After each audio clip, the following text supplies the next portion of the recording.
ठीक है। तो आज हमारा ये भगवत गीता का इंट्रोडक्शन से शुरू करेंगे भगवत गीता कोर्स में। तो भगवत गीता शुरू करने से पहले हमें प्रश्न होता है कि हमें भगवत गीता क्यों सीखनी चाहिए, और भगवत गीता का उद्देश्य क्या है, और भगवत गीता में कैसे सीखना चाहिए। तो प्रभुपाद जो भगवत गीता का इंट्रोडक्शन है वहां पे बहुत ही अच्छे, जो गीता का जो उन्होंने सार सार दिया था उसको बहुत ही अच्छे से लिखा था। ये गीता सार जब प्रभुपाद अमेरिका गए थे और इसने तो बहुत सारे लोगों को क्लास देते थे, तो उन्होंने रिकॉर्ड किया था उस वक्त। तो उसी रिकॉर्डेड क्लास से ये भगवत गीता का इंट्रोडक्शन गीता सार लिया गया है। तो यहाँ पर प्रभुपाद जी बहुत ही अच्छे से लिखते हैं कि भगवत गीता क्या है और उसका हेतु क्या है। तो यहाँ पे लिख रहे हैं, the purpose of Bhagavad Gita is to deliver mankind from the nescience of material existence. तो जो कृष्ण को सूर्य के समान माना गया है और आध्यात्मिक जगत को सूर्य के समान मतलब तेजस्वी माना गया है, लेकिन भौतिक जगत को क्या माना गया है, अंधकार। तो अब हम 8वें अध्याय में जाएंगे और देखेंगे तो वहां पर लिखा गया है दुखालयम शाश्वतम। ये भौतिक जगत दुखों से भरा हुआ, मतलब दुखों से भरा हुआ और अशाश्वत। जैसे अभी अभी थोड़े समय पहले मैं हॉस्पिटल में था, तो ना मैंने हमारे रूम में एक पेशेंट थे, तो मैंने देखा था कि वो ऑक्सीजन पर थे, पिछले 3 साल से ऑक्सीजन पर रह रहे हैं, और वो बिना ऑक्सीजन बोतल जी नहीं सकते। कहीं पे भी चल के जा रहे हैं तो उनको साथ में ऑक्सीजन बोतल कैरी करना पड़ता है। अगर ऑक्सीजन बोतल खत्म हो जाए तो उनके घर पे मशीन है जो ऑक्सीजन प्रोड्यूस करता है, मतलब बाहर अवेलेबल है, लेकिन फेफड़े ऐसे बनाया गया है जो ऑक्सीजन नेचुरली ले लेता है, लेकिन उनको मशीन यूज करना पड़ता था। तो अगर हम देखेंगे तो कितने भी तकलीफ होगी, अगर किसी के 2 पैर काट देंगे, तो हाथ हम काट देंगे, कान काट दिया, आंख भी चली गई, फिर भी आदमी जीने का क्या बोलते हैं हौसला नहीं गवाता। he will never lose the hope of living, no, he always would like to live। कुछ ना कुछ करके उसको जीना ही है। तो लेकिन भौतिक जगत का उद्देश्य ये नहीं था। भौतिक जगत का उद्देश्य क्या है, मनुष्य को समझाना कि आप ईश्वर नहीं हो, मतलब परम ईश्वर नहीं हो आप। जीवात्मा को भी ईश्वर बोला जाता है, लेकिन परम ईश्वर हम नहीं है। परम ईश्वर तो भगवान ही है, और हम भोक्ता नहीं है, हम सिर्फ सेवक है। ईश्वर के सेवक है हम, और दूसरे जीवात्मा को सेवक है, ईश्वर को ध्यान में रखते हुए। तो ये जानने के तो उसके लिए बनाया गया। तो अगर भगवान सोचते कि चलो अशाश्वत क्यों दे दिया, अगर अशाश्वत नहीं देते तो कुछ ना कुछ करके जीवात्मा जीते रहते, कितना भी परेशानी क्यों ना होता। इसलिए भगवान ने 2 चीज डाल दी, दुखालय और अशाश्वतम, टर्मिनेटर। तो भगवान ने वहां पे उसको समाप्त भी कर दिया। तो यहाँ पे लिखा है, every man is in difficult in so many ways, as Arjuna also was in difficulty in having to fight the battle of Kurukshetra. तो मैं भगवत गीता शुरू करने से पहले कुछ चीजें जो हमारे बेसिक कोर्स था उससे भी लेके आऊंगा, तो जिन्होंने अटेंड नहीं किया होगा उसके लिए भी कोरिलेशन हो जाएगा। तो हम तो, बहुत सारी समस्या है जीवन में, लेकिन भगवत गीता के हिसाब से 4 बड़ी समस्या है। जन्म मृत्यु जरा व्याधि दुख दोषानुदर्शनम, भगवत गीता 13वां अध्याय 8 से लेके 12वां श्लोक। तो वहां पर बताया गया है। तो प्रॉब्लम समस्या तो ऐसे बहुत सारी है, जैसे एयर पोल्यूशन है, ट्रैफिक पोल्यूशन है, नॉइज पोल्यूशन है, वाटर पोल्यूशन है। ठीक है, अभी स्पेस में भी पोल्यूशन आने लगा, तो बहुत सारे अलग अलग प्रदूषण आने लगे। तो समस्या तो बहुत सारी है, लेकिन इस सारी जो समस्या है मेन मेड है। अगर ये सारी समस्या कैसे उत्पन्न हुई, हम एक प्रॉब्लम सॉल्व करने के चक्कर में दूसरे 10 प्रॉब्लम खड़े किए। ठीक है, दूसरे 10 प्रॉब्लम खड़े कर दिए। मुझे बार बार मैं बता दूं, मुझे पता है, जैसे मैं आईआईटी बॉम्बे में था तो उस वक्त हुआ क्या कि दिन में लोग मतलब in full sunlight they sleep and full tubelight they talks about energy saving. तो वो कभी मैं तो कैसे एनर्जी सेविंग करेंगे, सूर्य की ऊर्जा तो उत्पन्न उन्होंने उपयोग की नहीं। तो बहुत अलग अलग प्रकार की समस्या है, तो ये हुई। लेकिन सही समस्या क्या है, what are the real problems of life, उसका बहुत ही सुंदर व्याख्या दी थी। सबके लिए समान है, कॉमन टू ऑल, किसी को चाहिए नहीं, नो बडी वॉन्ट्स इट। तीसरा है, कोई उसको अवॉइड उसके नहीं कर बिना सकते। अवॉइड नहीं, nobody can avoid it. So basically avoid नहीं कर सकते, ठीक है ना। तो ये है। और उसके अलावा भगवान बोले हैं, और तो हमने ये थोड़े समय पहले ये भी डिस्कस किया था। और ये प्रॉब्लम का समाधान बहुत अलग अलग तरह के लोग अलग अलग से कर रहे हैं। जैसे वैज्ञानिक लोग हैं, अलग अलग तरीके से सॉल्यूशन देने के लिए कोशिश कर रहे हैं। फिर कौन है, कोई फिलोसोफर है, वो अलग अलग तरीके से देते हैं। हाँ, दुख तो आता रहेगा, सहना चाहिए। हाँ, ये तो भगवद गीता में भी लिखा है, ऑफ कोर्स। ये तो सबके साथ होता है, आके चला जाएगा। But they don't have Krishna in the center. Bhagavad Gita with Krishna in the center. Okay, but वो फिलोसॉफी ड्राई फिलोसॉफी बोलते हैं, जहाँ पे कृष्ण को ही अस्तित्व निकाल दिया गया है। प्रभुपाद यहाँ पर लिखते हैं इसके 2 पैराग्राफ से पहले। तो वहां पर लिखा है कि लोग भगवत गीता तो एक्सेप्ट करते हैं, सॉरी प्रीफेस में लिखते हैं प्रभुपाद, भगवत गीता तो एक्सेप्ट करते हैं लेकिन कृष्ण को निकाल देते हैं। आप प्रीफेस में देखेंगे तो लोग क्या करते हैं, भगवत गीता तो ले लेते हैं पर कृष्ण को ही निकाल देते हैं। तो कहीं तो इधर लिखा है। हाँ, जो भी है। तो कृष्ण को निकाल देते हैं, कुरुक्षेत्र को एक्सेप्ट नहीं करते हैं। तो बोलते हैं कि आपको कृष्ण को सुनने की जरूरत नहीं है, कृष्ण के अंदर है, उसको स्वीकार करो। ठीक है। तो लोग तो यही सारी जो चीजें करते हैं, समस्या कि भाई तो यहाँ पर हम डिस्कस कर रहे थे अलग अलग प्रकार की समस्या। तो दूसरी समस्या आती है आध्यात्मिक, आदि भौतिक, आदि दैविक, ये सारी चीजें हैं। तो आध्यात्मिक मतलब हमारे मन और शरीर की वजह से जो तकलीफें आती है वो। आदि भौतिक मतलब दूसरे जीवात्माओं की वजह से तकलीफें आती है वो, जैसे मच्छर काटना, ठीक है, और कहीं पे ठोकर लग जाना। और तीसरा है आदि देवी, जैसे बाढ़ आती है वगैरह वगैरह आती है उसकी वजह से। तो यहाँ पर लिखा है कि डिफिकल्टी है, ठीक है, वो हम अवॉइड नहीं कर सकते। तो तो अर्जुन भी वो डिफिकल्टी में थे, तो उनकी समस्या क्या थी, उनको अपनों के सामने ही युद्ध करना था। ठीक है। तो समस्या का समाधान देने के लिए अर्जुन ने क्या किया, Arjun surrender unto Shri Krishna consequently this Bhagavad Gita was speaker. तो ये भगवद गीता कैसे आई, तो भगवद गीता जो बोली गई थी समस्या का निदान करने के लिए ही बोली गई थी। समस्या का निदान करने के लिए बोली गई थी, या तो आप बोलो अर्जुन को इंस्पायर करने के लिए बोली गई थी। Okay. So not only arjuna but every one of us. तो बोले यहाँ पे तो अर्जुन के लिए बोली गई थी, लेकिन अर्जुन तो भगवान ने उसको लिखा गया है, अर्जुन भगवान के साथ हमेशा रहता था। तो वो कैसे ऐसे मोहित भ्रमित हो सकता है। तो आचार्य लोग तात्पर्य में लिखते हैं हमें ये भगवत गीता कैसे सुननी चाहिए। तो अगर उसका हम देखेंगे तो परंपरा में सुननी चाहिए। तो परंपरा में क्यों सुननी चाहिए, जैसे एमबीबीएस है की कॉलेज है, बार बार मैंने बताया है। और एक बीटेक है, आईआईटी मुझे सिर्फ बीटेक की डिग्री दे सकती है। एम्स वगैरह मुझे एमबीबीएस की डिग्री दे सकती है। एम्स मुझे बीटेक की डिग्री नहीं दे सकती, आईआईटी बॉम्बे मुझे एमबीबीएस की डिग्री नहीं दे सकते जब तक वो ऑथराइज नहीं। ठीक है। उसी प्रकार जब अ, उसी प्रकार जब आईआईटी और एम्स दोनों आध्यात्मिक ज्ञान के लिए ऑथराइज नहीं है, तो हम उनकी बात क्यों सुने, भगवत गीता को स्वीकार और न स्वीकार करने के लिए उनकी बात हम क्यों सुने, नहीं सुनना चाहिए। तो हमें भगवत गीता प्रॉपर परंपरा में ही सुननी चाहिए। ठीक है। तो 4 परंपरा दी है भगवान ने।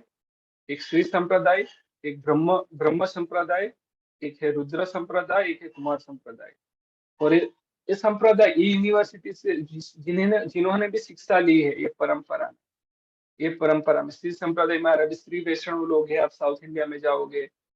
ठीक है। और कुमार संप्रदाय में आई थिंक वल्लभाचार्य आते हैं, तो आप जाएंगे तो अभी श्रीनाथ जी और गुजरात के एरिया में बहुत सारे लोग हैं, जय श्री कृष्ण बोलते हैं।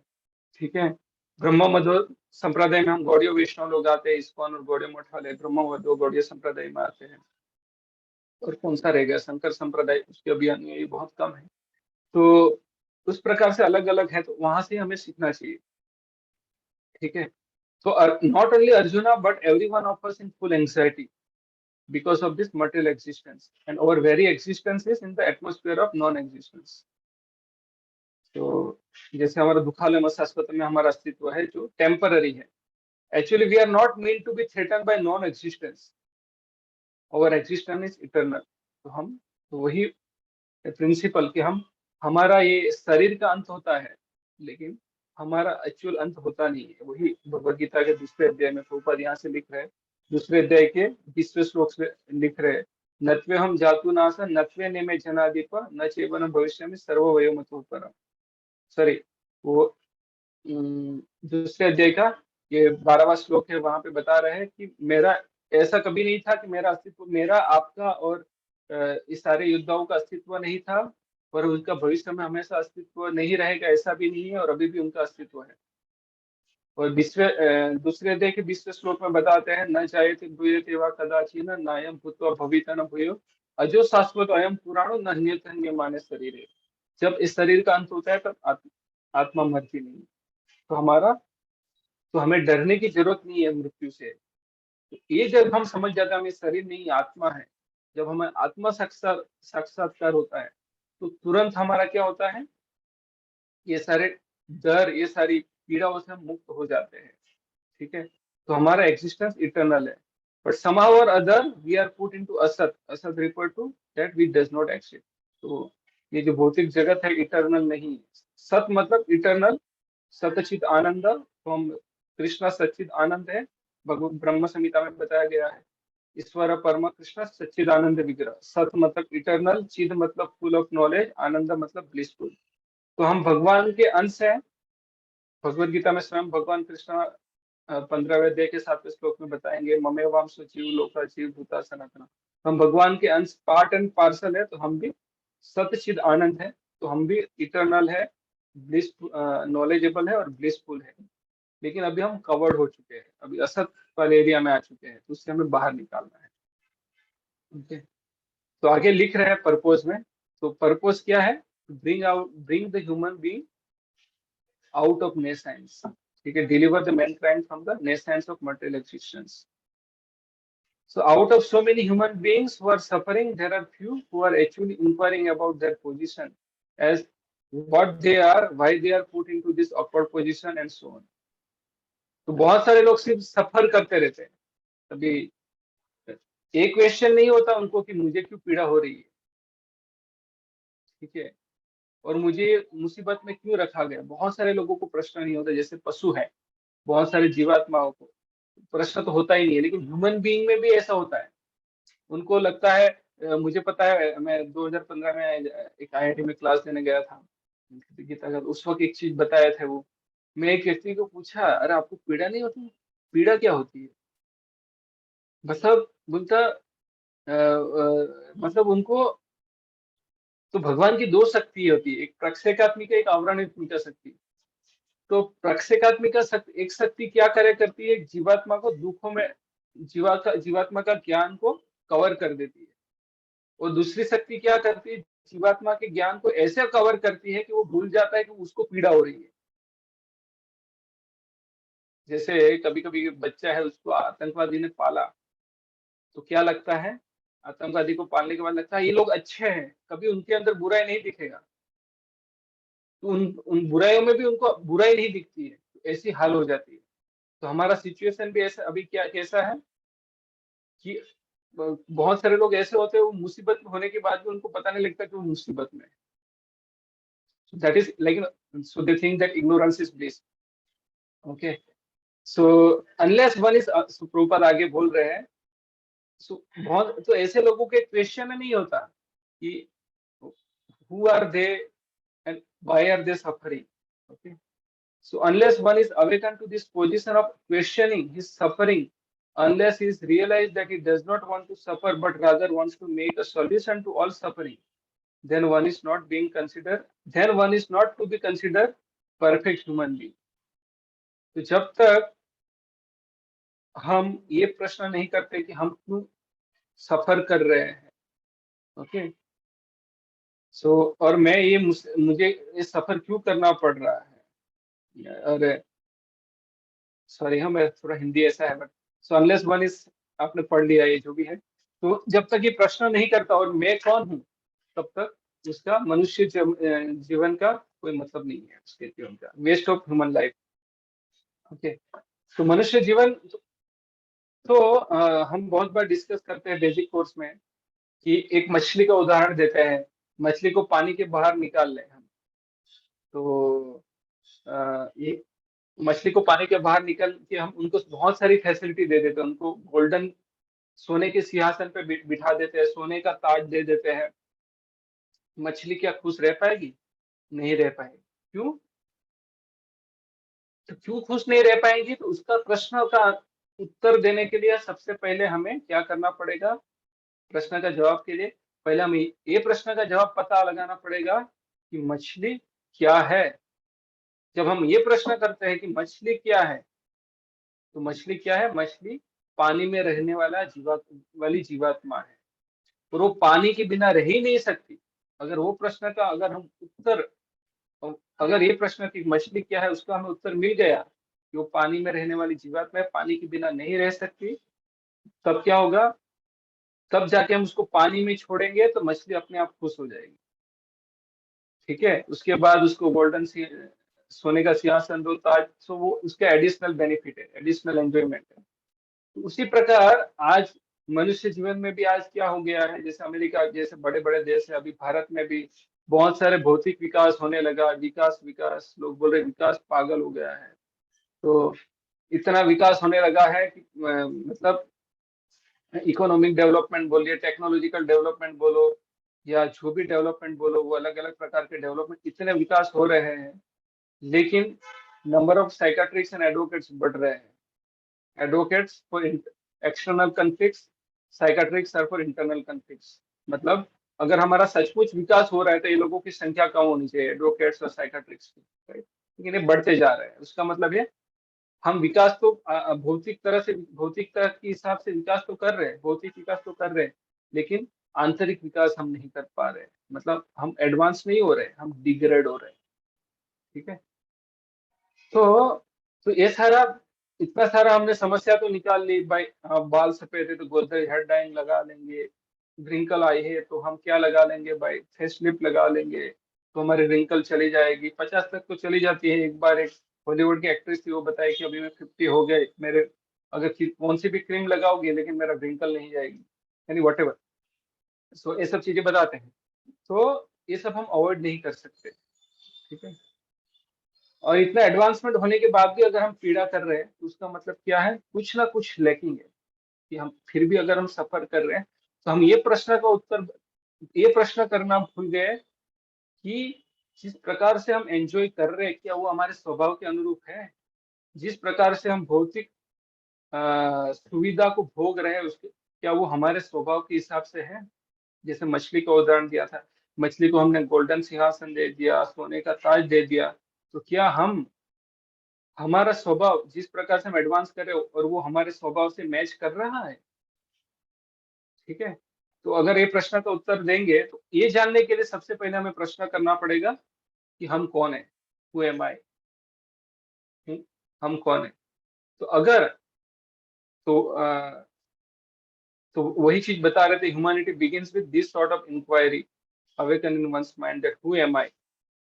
इन ब्रह्म सूत्र, ब्रह्म सूत्र मतलब वेदांत सूत्र, जो वेदों का निचोड़ है, तो इसीलिए वहां पे बोला गया अथा तो ब्रह्म जिज्ञासा, कि भाई हमें हम कौन है उसके बारे में जिज्ञासा करनी चाहिए। ब्रह्म जिज्ञासा का दो मीनिंग है, हम कौन है और भगवान कौन है, दोनों मीनिंग है। सो नेक्टर ऑफ डिवोशन में एक चीज बताई गई है कि God realization and self realization are parallel. हम ऐसा नहीं बोल सकते कि हम सेल्फ रियलाइज हो गए और गॉड रियलाइज नहीं है। क्यों? जैसे भगवत गीता में बताया गया, हम भगवान के अंश है, ममे वांसु जीव लोका जीव भूता सनातन। भगवान के हम पार्ट एंड पार्सल है, अंश है। तो और हमारा संबंध भगवान से, अगर हम भगवान की सेवा नहीं करेंगे, दूसरे जीवात्माओं की सेवा करेंगे, तो क्या होगा कि पेड़ के पत्तों पर पानी डालने के बराबर है। पेड़ के पत्तों पर हम पानी तो डालेंगे, वृक्ष तो हरा हो जाएगा, लेकिन उसके बाद भी आप पानी डालते रहोगे बिना मूल में पानी डाले, तो कुछ दिनों के बाद पत्ते भी पीले हो जाएंगे। ठीक है, लेकिन हम पत्तों पे पानी डाले लेकिन मूल में भी पानी डालते रहते हैं, तो पहले सबसे पहले मूल में पानी डालोगे, बाद में पत्ते पे पानी डालोगे, तो पत्ते भी हरे हो जाएंगे, कोई दिक्कत नहीं, और ज्यादा हरे दिखेंगे, सॉरी। मूल में पानी डालने से पत्ते तो हरे हो ही जाएंगे, लेकिन जब पत्तों पे हम पानी डालेंगे तो थोड़ा धूल निकल जाएगी, तो और थोड़ा हरा दिख जाएंगे। बट पत्ते हरे रहने के लिए सबसे ज्यादा आवश्यक, सबसे उसको क्या बोलेंगे, the most important thing is to put the water in the root of tree. So that is most primary thing. तो अगर हम बोल रहे हैं हम सेल्फ रियलाइज्ड है, गॉड रियलाइज नहीं है, तो ये हो गया, क्या हो गया, पत्ते पे पानी डालने के बराबर है मूल में पानी डाले बिना। क्योंकि थोड़े समय में हम पीले हो जाएंगे, निकल जाएंगे, मतलब हम मायावादी, हमें इम्पर्सनल लिबरेशन तो मिल जाएगा, लेकिन वापस नीचे आएंगे। ठीक है। तो God realization and self realization are parallel. तो सेल्फ रियलाइजेशन मतलब मैं शरीर नहीं हूँ, आत्मा हूँ, वो तो जरूरी है समझना। पर उसके साथ ये भी समझना जरूरी है कि मैं भगवान का सेवक हूँ। I am the part and parcel of the supreme lord. Okay, so Krishna, so हमें बेसिकली ये समझना जरूरी है, we are not this body, we are soul. Krishna is the supreme personality, supreme soul is the supreme personality of godhead. We are part and parcel of Krishna. तो हमारा duty है, we should serve Krishna and that way will be happy. And that service begins with chanting the holy name of the lord, Hare Krishna Krishna Krishna Hare Hare, Hare Ram Ram Ram Hare. So अथा तो ब्रह्म जिज्ञासा, ये करना बहुत जरूरी है कि मैं कौन हूँ। So every activity of the human being is to be considered failure unless he inquires about the nature of absolute truth. तो इतना सारा हमने भौतिक विकास तो कर लिया, लेकिन वो विकास, भौतिक विकास अगर हमारे स्वभाव के अनुरूप नहीं है तो वो जीरो ही हो जाएगा, उसका फेलियर ही कहलाएगा। जैसे मछली को पानी से बाहर निकाल के सोने का सिंहासन दे दिया, ताज दे दिया, लेकिन उसको खुश ही नहीं रख पाओ, जिंदा रहेगी तो खुश रहेगी ना, पहली बात ये है। तो अगर हमारे स्वभाव के अनुरूप जो ये सारी एक्टिविटी नहीं हो रही है तो वो फेलियर कहलाएगा। ठीक है। Therefore, those who begin a question why they are suffering, where they came from, and where they shall go after that are proper student for understanding Bhagavad Gita. Okay? तो इसीलिए प्रश्न होना बहुत जरूरी है। तो अगर हम भगवत गीता के स्टूडेंट बनने से पहले हमें ये प्रश्न होना जरूरी है कि why we are suffering, who am I, where they shall go after death, where they come from। so ये सारे प्रश्न, और अथा तो ब्रह्म जिज्ञासा, हम कौन है, ये जानना बहुत जरूरी है। The sincere student should also have a firm respect for the supreme personality of Godhead। और भगवत गीता सीखने के लिए ऐसा नहीं कि हम, जैसे बहुत सारे मायावादी लोग होते हैं, हमें 9वें चैप्टर में पढ़ेंगे, तो सॉरी 10वें चैप्टर में पढ़ेंगे तो वहां पे बताया जाएगा कि कुछ लोग होते हैं, क्या होते हैं, भगवत गीता तो स्वीकार करते हैं लेकिन कृष्ण को ही निकाल देते हैं। तो कृष्ण को निकाल देना मतलब नो रिस्पेक्ट फॉर कृष्णा। सो सो निकाल देना ही मतलब वो डिसरिस्पेक्ट नहीं है, बहुत सारे अलग अलग चीजें भी है। तो sincere student should also have a firm respect for supreme personality of godhead. Such a student was the Arjuna. So Prabhupada यहाँ पे लिखते हैं कहीं थियोरेटिकली, हाँ, तो यहाँ पे लिखते हैं therefore Bhagavad Gita should be taken up in the spirit of devotion. वो कल हम देखेंगे स्लाइड्स में। One should not think that he is equal to Krishna. Respect means one should not consider, हमें भगवान के समान नहीं कंसिडर करना चाहिए। हम क्वालिटी में सेम है, क्वांटिटी में डिफरेंट है। तो हम कुछ तरह से हम भगवान से अलग है। क्वांटिटी कृष्णा समुद्र के समान है, हम समुद्र के पानी के बूंद के समान है। And Krishna and one NOR should he think that Krishna is ordinary personality और इवन अ ग्रेट पर्सनालिटी। उनको सिर्फ ग्रेट पर्सनालिटी भी नहीं मानना है और सामान्य पुरुष भी नहीं मानना है, लेकिन क्या मानना है, रिस्पेक्ट देना मतलब ये है, Lord Shri Krishna is the supreme personality of God है, भगवान पूर्ण पुरुषोत्तम है। तो अगर हम ये स्वीकार करेंगे तो ही वो भगवान की रिस्पेक्ट होगी। So according to the statement of Bhagavad Gita और the statement of Arjun, the person who is trying to understand Bhagavad Gita, we should at least theoretically accept Sri Krishna as the supreme personality of Godhead, and then with that submissive spirit we can understand Bhagavad Gita। तो at least Bhagavad Gita सीखने से पहले क्यों सीखनी चाहिए ये तो पता लग गया, लेकिन कैसे सीखना है, तो कौन सी स्पिरिट से सीखना है, तो एटलीस्ट हमें भगवान को थियोरिटिकली एक्सेप्ट करना है कि वो भगवान है। जैसे मैथमेटिक्स में इंडक्शन लॉ आता है, लॉ ऑफ इंडक्शन आता है, वहां पे हम पहले धारणा करते हैं चलो कि भाई ये चीज सही है, और उसको हम गलत प्रूव करते हैं तो हमारी जो धारणा है वो गलत हो जाती है। लेकिन वो चीज गलत नहीं प्रूव हो पाई तो हमारी धारणा सही है।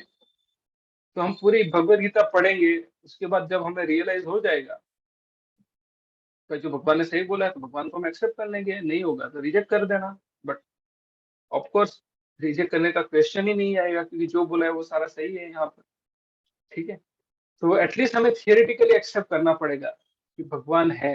मायावादी की तरह उसको हमें नेगेट नहीं करना है।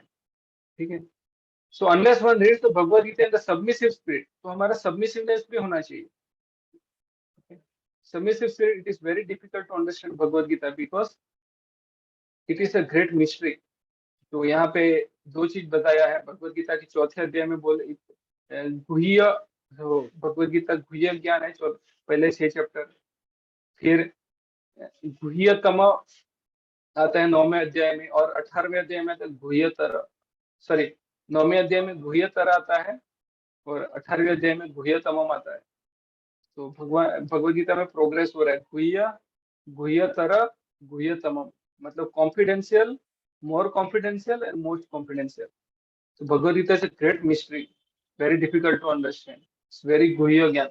इट्स स्टिल मतलब खुलेआम अवेलेबल है, लेकिन लोग समझ नहीं पाते उसके पीछे का क्या बोलते हैं, what is actual Bhagavad Gita, what is the purpose behind purpose of Bhagavad Gita, who has to be understood from Bhagavad Gita, लोग ये समझ नहीं पाते, इसीलिए इसको मिस्ट्री बताई है। बहुत सारे लोग भगवद गीता को एमबीए के लिए उपयोग करते हैं, आईआईटी बेंगलोर में भी भगवद गीता पढ़ाई जाती है, बिजनेस ओरिएंटेड। तो बहुत अलग अलग तरीके से लोग पढ़ते हैं, ठीक है, अलग अलग तरह के लोग। लेकिन भगवद गीता का सही उद्देश्य क्या है, वो वही समझ पाता है जो सबमिसिव स्पिरिट से समझेगा। तो वो स्पिरिट क्या है, तो स्पिरिट भी यहाँ पर लिखते हैं भगवद गीता कैसे समझनी चाहिए। प्रभुपाद यहाँ पे लिख रहे हैं बहुत ही अच्छी तरह से कि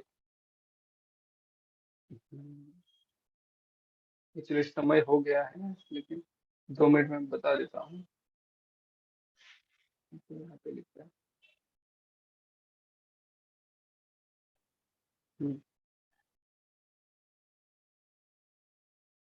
ओके, यहाँ पे लिखा है the spirit of Bhagavad Gita is mention in Bhagavad Gita itself. Spirit मतलब कैसे उसको समझना चाहिए। It is just like this, if you want to take a particular medicine, अगर हम कोई दवा लेना चाहते हैं तो कैसे लेंगे, हम किसके डायरेक्शन में लेंगे, जिसने दवाई बनाई है उसके डायरेक्शन में लेंगे, या तो फिजिशियन ने जो हमें रिकमेंड किया है उसके हिसाब से लेंगे। लेकिन दवाई बनाने वाले से हम रिकमेंडेशन कभी नहीं लेंगे, क्योंकि आप देखें मेडिकल स्टोर में तो बहुत सारी दवाई है, लेकिन उसमें से आपको कौन सी दवाई एप्लीकेबल है वो आपको फिजिशियन ही बता सकता है। मेडिकल में आप जाओगे तो बहुत सारी दवाई रहती है, कैंसर की दवा रहती है, नाम भी याद नहीं है मुझे, बहुत अलग अलग प्रकार की दवा, लेकिन आपको क्या हुआ, आपको कौन से मेडिसिन चाहिए, तो फिजिशियन के डायरेक्शन में ही हम लेते हैं। तो if you want to take a particular medicine, तो भगवत गीता कैसे सीखनी चाहिए, ऐसे, if you want to take particular medicine then we have to follow the direction written on the label. लिखा होता है आपको खाने से पहले लेना है, खाने के बाद एक डोज लेना है। We can not take medicine according to our own whim और डायरेक्शन ऑफ अ फ्रेंड। हम दवाई हमारे मन घड़ित ता से नहीं लेना चाहिए, और मित्र की डायरेक्शन से नहीं लेना चाहिए। डॉक्टर मित्र है तो अलग चीज है, ठीक है। It must be taken according to the direction on the directions on the label और the direction given by the physician. तो मतलब या तो हमें भगवान से सीधा सुनना चाहिए, उसको रिप्रेजेंटेटिव से सुनना चाहिए, ठीक है ना। Similarly Bhagavad Gita should be taken और accepted as it is directed by the speaker himself. तो भगवान ने जिस प्रकार से दिया है उसी मूड से हमें एक्सेप्ट करना चाहिए। तो भगवत गीता का स्पीकर कौन है, भगवान कृष्ण स्वयं है, और he is mention on every page of Bhagavad Gita as a supreme personality of Godhead भगवान। और आप भगवत गीता जब पढ़ेंगे तो एक चीज ध्यान रखना, ऑलमोस्ट पहले अध्याय के अलावा सारे अध्याय भक्ति से एंड होता है। सारे अध्याय भगवान की भक्ति से एंड हो रहे हैं, भगवान की भक्ति करना चाहिए उससे एंड हो रहे हैं, ठीक है। सो हर एक अध्याय में मतलब हर एक स्टेप पे लिखा गया है कि वो सुप्रीम पर्सनालिटी ऑफ गॉड है। Of course, the word भगवान sometimes refer to any powerful person or any powerful demigod। कभी कभी राजा को भी भगवान बोलते हैं, कोई बहुत देवता होते हैं उसको भी भगवान बोलते हैं, okay. And certainly here the Bhagavan designate lord Shri Krishna as a great personality. तो यहाँ पे जो भगवान है उसको, भगवान को श्री कृष्ण के लिए संबोधित किया गया है। But at the same time, we should know that Lord Sri Krishna is the supreme person of Godhead, as is confirmed by all great acharyas like Sankaracharya, Ramanujacharya, Madhvacharya, Nimbarkacharya and Chaitanya Mahaprabhu. तो ये चारों जो आचार्य हैं, रामानुजाचार्य, मध्वाचार्य, निम्बार्क स्वामी, then एक कोई तो रह गए विष्णु स्वामी, विष्णुजन स्वामी, विष्णु स्वामी, ये चारों परंपरा में आते हैं। ठीक है, सारे शंकराचार्य जो मायावादी हैं, उन्होंने भी बोल दिया भज गोविंदम मूढ़ मते, और उन्होंने जगन्नाथ अष्टकम लिख दिया। वो भी भगवान बोलते हैं, हाँ, उनकी जो फिलोसफी है बताती है हम और भगवान एक ही है, लेकिन उनकी फिलोसफी बता रही है। लेकिन वो मायावादी नहीं थे, वो बोल रहे नारायण पराव्यक्ता एक, और वही बता रहे हैं गीता महात्म्यों में कि एकम शास्त्रम देवकी पुत्र गीतम, एक ही शास्त्र रहने दो, वो देवकी पुत्र का हो। एको देवो देवकी पुत्र एवं, एक ही भगवान है देवकी पुत्र। तो वहां पर बता रहे हैं, शंकराचार्य भी वो एक्सेप्ट करते हैं।